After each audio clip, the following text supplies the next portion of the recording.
Hello guys, welcome back to my channel. I'm going to show you the tricks.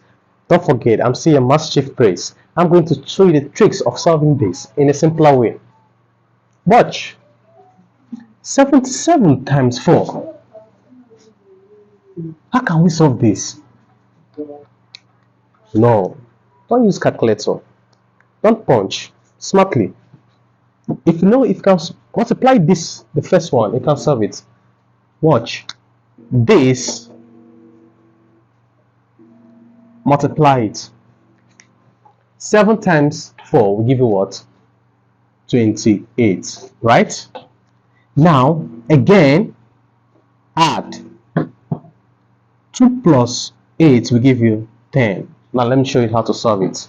77 times 4 is equals to 28, right? Put a 2 here, put an 8 here, leave a space. Now we have what? 10. Place the 0 here. This one, add it here, plus 1. That's simple way. Will now give you this down here, 8, 0, 2 plus 1, give you 3. That's the final answer. Calculate it in your calculator. You'll see you get the same answer. Bye-bye.